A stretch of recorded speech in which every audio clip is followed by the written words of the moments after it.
veuillez nous excuser pour ce grand retard.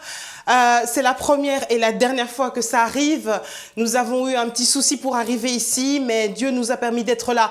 Donc, je m'excuse d'ores et déjà auprès du précieux peuple de Dieu. Excusez-nous auprès du visionnaire, auprès du pasteur Mabs qui nous accorde la possibilité de pouvoir nous exprimer dans le cadre de cette émission. Dites-moi tout, le premier dimanche du mois. Vraiment désolé pour le retard et nous vous promettons que ça n'arrivera plus. Alors, on va quand même essayer en 30 minutes de pouvoir vous apporter quelque chose au travers de l'émission d'aujourd'hui. Je suis avec mon cher et tendre époux que vous connaissez.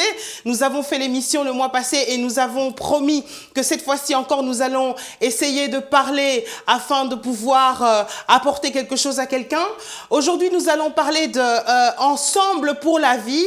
Est-ce que c'est possible d'être ensemble pour la vie et quelles sont les bases et les fondements qu'il faut pour pouvoir avoir cette relation ensemble pour la vie. D'ici le 2 mars, le dimanche 2 mars, nous serons encore ensemble pour continuer parce que c'est un vaste sujet et bien sûr, nous voulons pouvoir vous faire part de nos expériences. Avant de pouvoir donner la parole à mon époux, j'aimerais vous annoncer une très bonne nouvelle, c'est que la branche Air Ministry va commencer le 2 mars, donc il y aura l'inauguration de l'église, donc la branche Air Ministry à North London, dans le nord de Londres, à Tottenham. Alors, n'hésitez pas à nous texter, à envoyer des messages ou nous appeler sur le numéro que vous verrez apparaître tout à l'heure pour de plus amples informations. Donc, la bonne nouvelle du jour, c'est que bientôt, il y aura une branche Air Ministry à North London, Tottenham. N'hésitez pas à nous envoyer vos messages, à nous texter pour avoir de plus amples informations. Chérie, on a très peu de temps, donc je vais demander de prier, s'il te plaît. Seigneur, nous bénissons ces moments au nom de Jésus. Amen. Amen.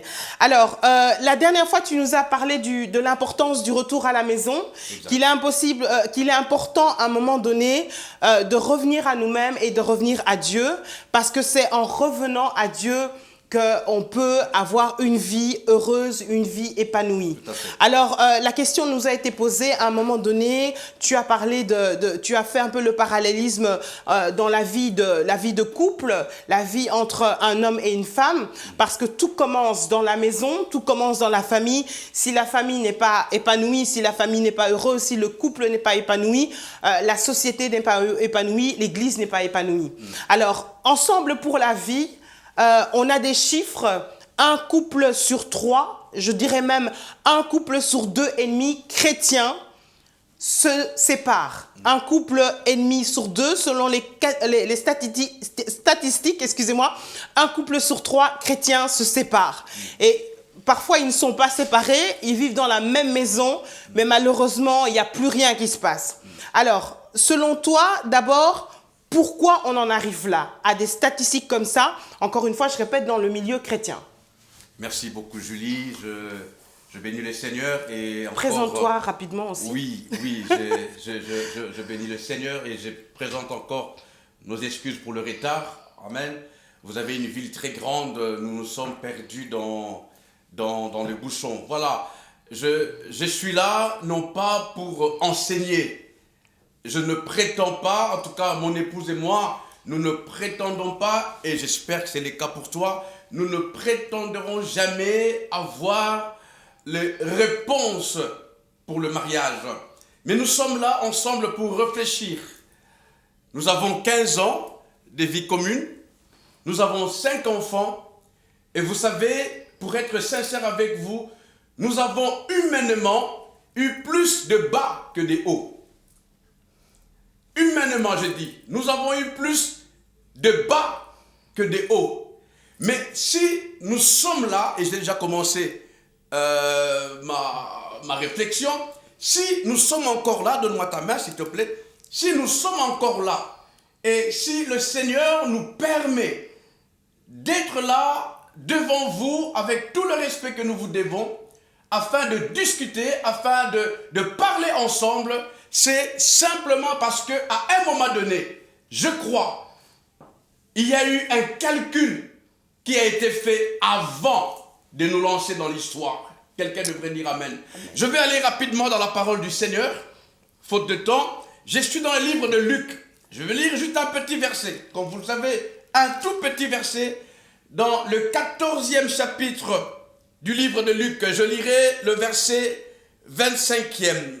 La Bible dit, car lequel de vous, s'il veut bâtir, n'est-ce pas, s'il veut bâtir une tour, je dirais, s'il veut bâtir un foyer, s'il veut bâtir une famille, la Bible dit, ne s'assied d'abord.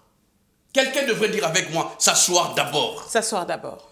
Ne s'assied d'abord pour calculer, non pas les entrées, non pas le recette, mais la Bible dit, pour calculer la dépense. Oh, faute de temps. Pour calculer la dépense et voir s'il a de quoi la terminer. Je veux le relire encore. Verset 28e, excusez-moi, verset 28e du 14e chapitre du livre de Luc. La Bible déclare, car lequel de vous, s'il veut bâtir une tour, ne s'assied d'abord pour calculer la dépense et voir s'il a de quoi la terminer. Alléluia. Et j'irai droit pour dire, on ne peut terminer que ce qui a été calculé d'abord. Donc, on part de la fondation. De la fondation. Et je crois que justement, pendant les quelques minutes que nous avons aujourd'hui, nous allons parler du fondement. Du fondement. Est-ce que tout part de là ? Est-ce qu'au départ, le souci que beaucoup de gens, donc quand je te posais la question de savoir pourquoi on peut en arriver à ce genre de statistiques, un couple sur 3 se séparent, divorcent, et même les couples qui restent souvent, il y a 1 sur 2 qui ne vivent pas vraiment ensemble, ils cohabitent mais ils ne vivent pas ensemble, c'est dû au fondement. C'est dû départ. au fondement. Okay. C'est dû au fondement. Le fondement étant une de parties de la réponse, de la grande réponse. Parce que la réponse principale, c'est le Seigneur qui maintient cette réponse, parce que c'est lui qui est l'auteur du mariage. Mais je parle, en tout cas, ce matin, du fondement, comme une partie de la grande réponse de ce qu'il y a comme problème dans les couples. Alors, le fondement, parlons du fondement. Pourquoi on peut parler d'un moment donné d'un mauvais fondement ? Quels sont les mauvais fondements qui peuvent amener un couple à un moment donné à ne pas pouvoir tenir le coup? Le problème qu'il y a aujourd'hui, c'est les calculs. Il y a un problème de calcul. La Bible nous dit bien, lesquels d'entre vous qui, voulant bâtir quelque chose, bâtir un foyer, ne s'assied pas d'abord. Le problème, c'est de s'asseoir d'abord. Il y a une parenthèse qui me vient à l'esprit. Beaucoup aujourd'hui sont partis à cause du coup de foudre. Ah, moi, quand je t'avais vu à l'époque, c'était les coups de foudre. Mais je peux nous garantir, il y a un facteur que je n'oublierai jamais, j'étais bien entouré.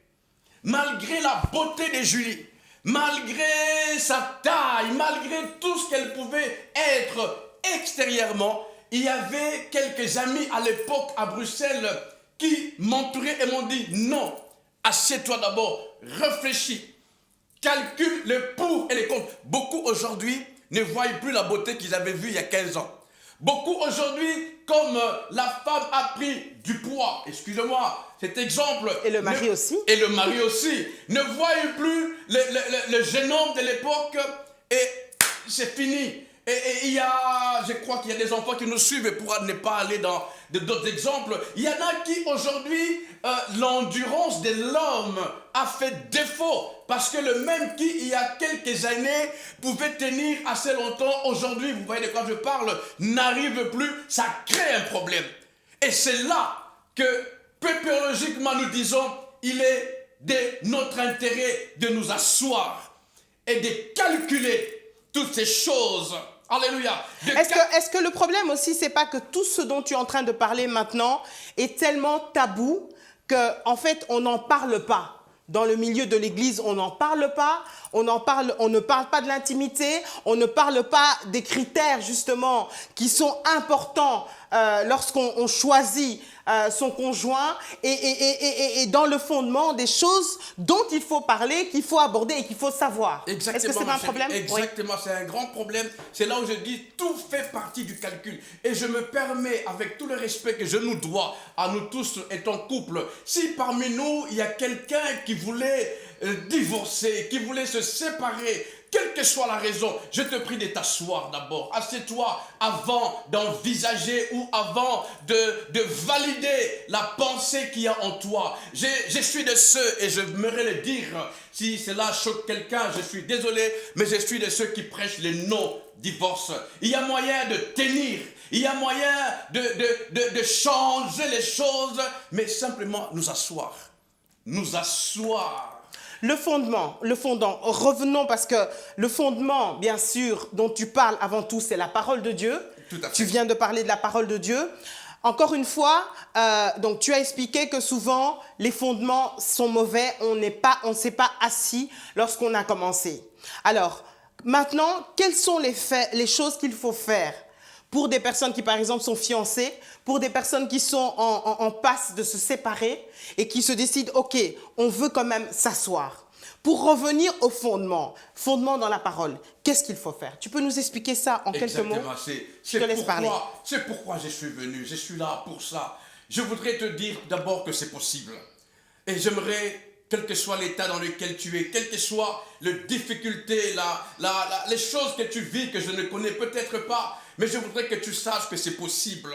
Si tu peux, dis-le avec moi, c'est possible. Moi, ton frère qui te parle, ce n'est pas toujours, comme vous dites en français, ce n'est pas toujours rose, n'est-ce pas? Il y a des fois, tu as envie de lui donner les 5 ministères, mais on dit c'est possible. C'est possible. Dieu n'a pas fait erreur. Et Dieu ne fait jamais d'erreur.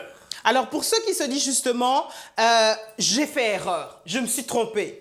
Il y en a qui disent, oh oui, lorsque j'ai choisi, je me suis trompé, je me suis laissé influencer par la beauté, par un certain nombre de choses, comme tu as dit, le coup de foudre tout à l'heure.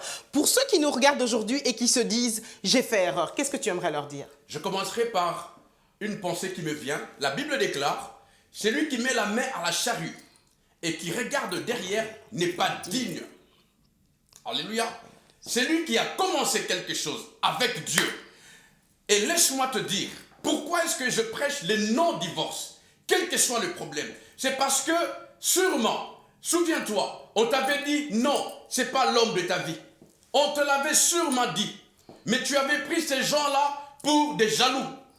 Sûrement, on t'avait dit, à l'époque, souviens-toi, il y a sûrement 1, 2, 3 ou 4 personnes même, si pas plus, qui t'avaient dit, yété, kobala yété. Mais toi, tu as dit non, c'est elle ma vie. L'homme de Dieu a béni ce mariage. En tout cas, je parle du mariage, pas du concubinage. L'homme de Dieu a béni le mariage. Dieu a béni ce mariage. L'État a béni ce mariage. Alors aujourd'hui, c'est trop tard. Les familles ont béni ce mariage. C'est trop tard. On ne peut plus retourner, comme on dit dans mon pays, retourner en arrière. Non, nous sommes appelés d'avancer. Nous allons avancer et nous allons avancer avec la personne que Dieu a mis à nos côtés. Un jour, le Seigneur venait, il voya ses disciples, la barque menacée par la tempête, par la vague, partout.